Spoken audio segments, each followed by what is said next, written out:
Good morning to all my dear students of class 8. Today I am here to explain you all the chapter number 9 of the subject English Grammar. In today's class I am going to explain you all the chapter number 9 of the subject English Grammar, that is adverbs. The name of the chapter is adverbs. First thing you have to do is write today's date. Today is 11/1/2021. Now what are adverbs. Adverbs क्या होते हैं? Adverbs को start करने से पहले हम समझेंगे कि वर्ब क्या होता है. वर्ब क्या होता है? Verbs are called action words. Verb हमें बताता है कि सब्जेक्ट क्या कर रहा है. एक्शन, एक्शन को शो करना. For example, if I have written Sneha is dancing. In this sentence Sneha is subject. Subject क्या होता है? Noun and pronouns are called subject. ठीक है. Is helping verb and dancing is main verb. ये हमें बताता है कि स्नेहा डांस कर रही है. जब हम वर्ब के बारे में और डिटेल में बात करते हैं, सब्जेक्ट के बारे में, उसके एक्शन के बारे में और डिटेल में बात करते हैं, तो उन्हें हम एडवर्ब कहते हैं. For example, Sneha is dancing beautifully. तो ये जो ब्यूटिफुली शब्द है ये हमारा है adverb. Okay, so adverbs tell us more about verbs. Adverbs are the words that tell us more about the verb. Adverbs are words that mostly go with verbs. They tell us how, when, where, how often actions take place. This is the definition of adverb. Examples: we work every day, Anita spoke boldly, Asha comes late to school, etc. So, next is kinds of adverbs. Adverbs can be divided into three kinds: simple adverbs, interrogative adverbs and relative adverbs. सबसे पहले हम समझेंगे कि simple adverbs में कितने kinds होते हैं. Following are the kinds of simple adverbs: adverbs of manner, adverbs of place, adverbs of degree, adverbs of reason, adverbs of time, adverbs of frequency, adverbs of affirmation and negation. अब हम समझते हैं इसके kinds को. Number 1 is adverbs of manner. Adverbs of manner का क्या मतलब होता है? हम किसी भी काम को कैसे कर रहे हैं, चाहे वो अच्छा हो या बुरा हो. ये अच्छा या बुरा वर्ड जो होता है उसको हम एडवर्ब कहते हैं. जैसे ऊपर सेंटेंस में मैंने अच्छा वर्ड यूज किया ब्यूटिफुली, तो ये एडवर्ब ऑफ मैनर में आएगा. अगर मैं यहाँ पे स्नेहा इज डांसिंग बैडली लिख दी तो भी ये मैनर में ही आता. किसी भी काम को अच्छे या बुरे तरीके से करने को या किस तरीके से करने को जब हम बताते हैं, जिन शब्दों का इस्तेमाल करते हैं, उन्हें हम एडवर्ब ऑफ मैनर कहते हैं. एडवर्ब ऑफ मैनर की डिफिनेशन क्या है? These adverb show how actions are done, कि काम कैसे हो रहा है. इसका एग्जाम्पल क्या है? He received the guest politely. Some more adverbs of manner are slowly, punctually, regularly, well, soundly. जब हम किसी भी सेंटेंस में एडवर्ब ऑफ मैनर, यानी कि किसी भी सेंटेंस में अगर एक ही एडवर्ब आएगा और वो अगर एडवर्ब ऑफ मैनर होगा तो वो हमेशा सेंटेंस का लास्ट वर्ड होगा. जैसे कि अभी ऊपर हमने देखा, स्नेहा इज डांसिंग ब्यूटिफुली में एक ही एडवर्ब है, एडवर्ब ऑफ मैनर, वो सेंटेंस के लास्ट में हमने लिखा है. Next is adverb of time. Adverb of time अपने में ही बता रहा है कि जब हम किसी काम को करने का समय बताते हैं या जो काम किसी समय पे हुआ हो, टाइम को मेंशन करते हैं, तो हम उसको एडवर्ब ऑफ टाइम कहते हैं. टाइम का मतलब यहाँ पे सिर्फ ये नहीं है कि 6 बजे, 4 बजे या 3 बजे. टाइम का मतलब इसमें ये भी हो सकता है in the morning, in the afternoon, at the night. तो ये भी हम समय ही बता रहे हैं. ठीक है. These adverbs show when the action takes place. इसके एग्जाम्पल हम देख सकते हैं क्या है? She will finish the work soon. Some more adverbs of time. Adverb of time के कुछ एग्जाम्पल्स यहाँ पे हैं: tomorrow, now, yesterday, ago, early, today, already, never and daily. Adverbs of place, adverbs of place हमें बताता है कि कोई काम कहाँ पे हुआ है, जगह। जब हम जगह को देखते हैं तो हम समझते हैं कि ये एडवर्ब ऑफ प्लेस है। अब वो जगह किसी सिटी का नाम भी हो सकता है, किसी शहर का नाम भी हो सकता है, ये भी हो सकता है कि अंडर द ट्री, या डाउन स्टेयर्स, या अप स्टेयर्स, या at the first floor, up, down, away, ये सब वर्ड्स किस में आते हैं, प्लेस में। Here, in, out, up, away, with in, down, inside, outside, everywhere, ये सब एग्जाम्पल्स हैं एडवर्ब्स ऑफ प्लेस के। अब है adverbs of frequency. These adverbs tell us how often the action takes place. Adverb of frequency में हमें ये पता चलता है कि कोई काम कितने दिनों में या कितनी देर बाद हो रहा है। फॉर एग्जाम्पल, मैंने बोला आई प्ले एवरी डे, मैं रोज खेलती हूँ, तो इसमें everyday word will be adverb of frequency, क्योंकि मैं यहाँ पे बता रही हूँ कि कितनी फ्रीक्वेंटली मैं खेलती हूँ।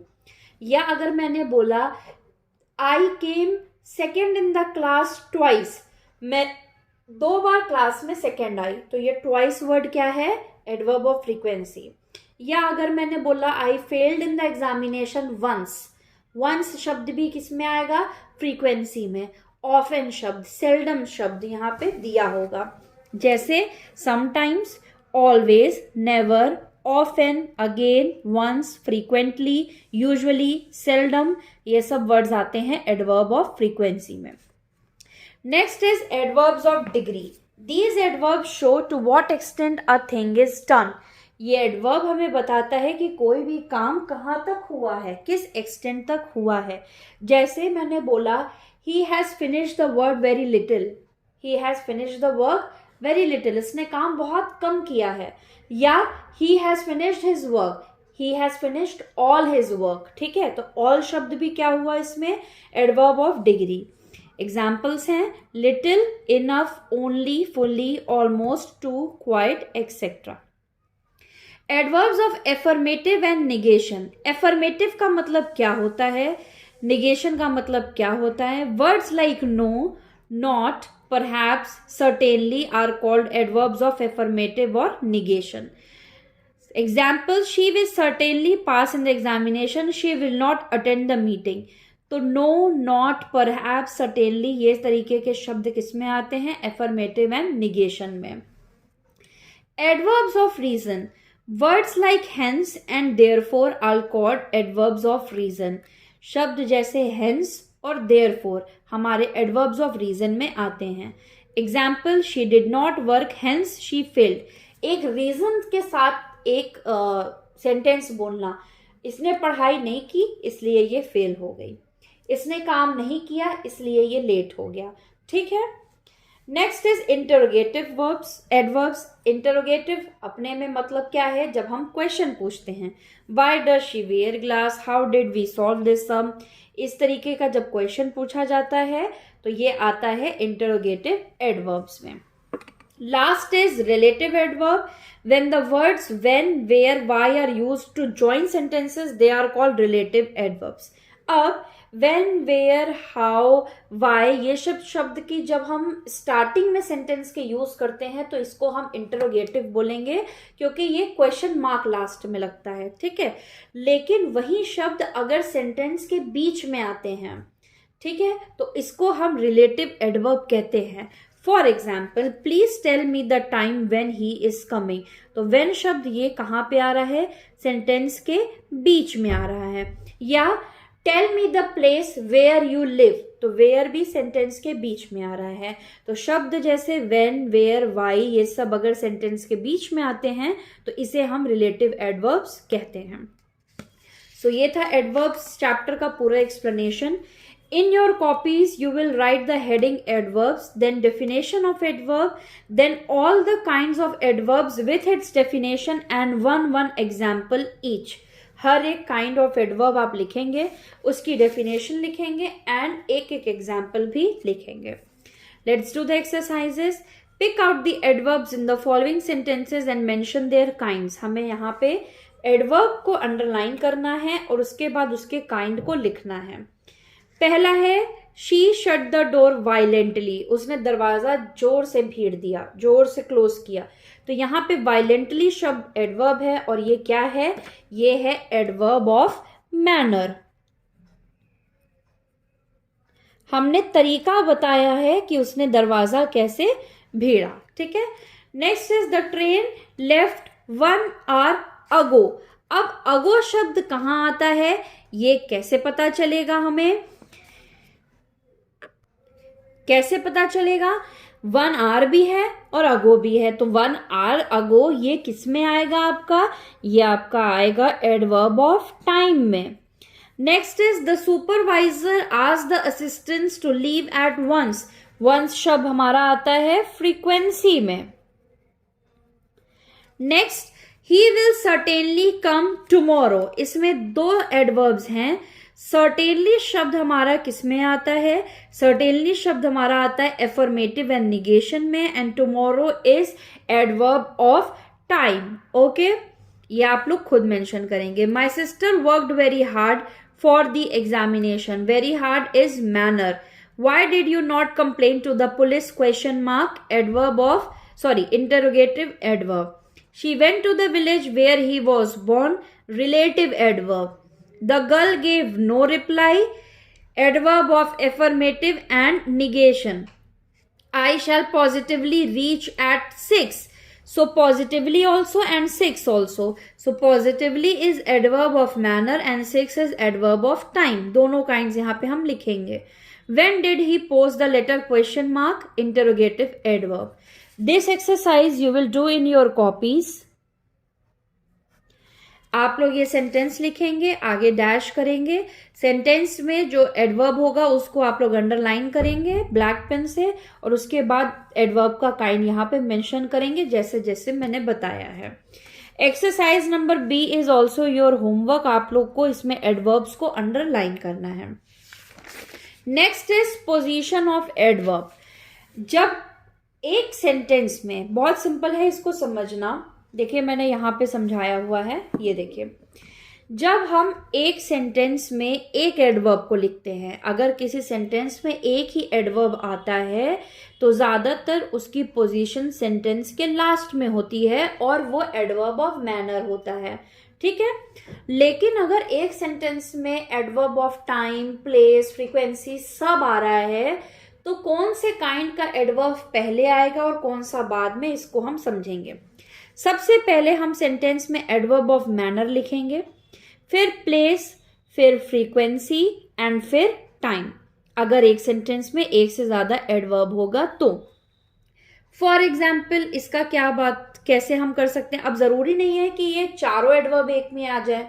अगर मान लीजिए सिर्फ एडवर्ब ऑफ मैनर और टाइम हुआ तो पहले मैनर फिर टाइम, मैनर और फ्रीक्वेंसी हुआ तो पहले मैनर और frequency.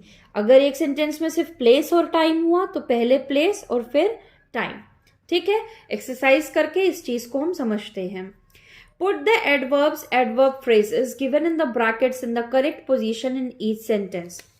She has finished the work, almost शब्द को हमें सही पोजीशन पे जोड़ना है, तो she has almost finished the work, ये एडवर्ब ऑफ मैनर है। Second, my aunty spoke to me, यहां पे ट्वाइस और येस्टरडे 2 वर्ड्स हैं। ट्वाइस होता है फ्रीक्वेंसी, येस्टरडे आता है टाइम में, तो फ्रीक्वेंसी पहले आता है, टाइम बाद में, इसलिए my aunty spoke to me twice yesterday. He tossed up the wind, अब शब्द है, एक ही शब्द है। नेक्स्ट, आशिका सैंग, आशिका ने गाना गाया, कैसे गाया, ब्यूटिफुली, मैनर को हम पहले लिखेंगे, कहां पे गाया, प्लेस क्या दी है, at the party, so Ashika sang beautifully at the party. Next, when I reach the school the prayer had already started. Next, he never misbehaves in the class. Next, I shall be back home by Sunday. Next, you will reach here tomorrow at 5. Next, Vedant can lift this box enough. He is strong. Next, he wept bitterly. Next, the match will be played at the National Stadium tomorrow at 6. The match will be played, इसके बाद हमने place बताया at the national stadium, फिर time बताया कल यानी कि tomorrow. Next, the car has been repaired carefully. So ये था एडवर्ब का सही पोजीशन पे उसको लिखना। Next is formation of adverb. हम adverb of manner are mostly formed from adjectives by adding ly। अब हम देखते हैं कैसे हम एडवर्ब को फॉर्म करेंगे एडजेक्टिव से। हम एडजेक्टिव वर्ड्स में ly लगा के उसको एडवर्ब बनाते हैं, ठीक है। लेकिन जो शब्द y अल्फाबेट से खत्म हो रहे हो, in words ending with y, the y is change into I when we add ly to it. जो भी एडजेक्टिव y से खत्म हो रहे हो, जो भी शब्द y से खत्म हो रहे हो, जैसे easy, EASY, जब हम इसको एडवर्ब में चेंज करते हैं ly जोड़ के, तो हम इस शब्द में दिए हुए y को I में बदल देते हैं। EASILY easily becomes adverb. Okay, like I have done angry, इसमें भी वही कंसेप्ट है। एंग्री में y शब्द बाद में है, एंग्री को हमने चेंज किया I में and it became angrily. Nice, nicely, busy, busily, obediently already adverb is given. Punctual, punctually, true, truly, urgent, urgently, certain, certainly, cautious, cautiously. Next two rows you will do by your own self. This is your homework. Next यहाँ पे jumbled words दिए हैं, इसको हमें एक proper sentence में form करके लिखना है। First is already done as an example. Next हम करते हैं I hardly talk can, I can hardly talk. Next sentence will become Mrs Rao was still with her daughter. Next is I never knew such a strange creature. Next, she put her arms on the table gently. ध्यान रखिए, इसमें adverb की position को कौन सा adverb कब आएगा ये ध्यान रखना है। Only one case of cholera was reported. I died of shame nearly. 1 to 7th I have solved. 8, 9 and 10 you will do by your own self here itself. All right. So chapter number 9 of the subject English grammar is over today. ये chapter आपको मैंने जैसे समझाया है, definition, kinds and this exercise number A given on page number 67 you have to do in your copies. So that's all for the today's class. Thank you very much.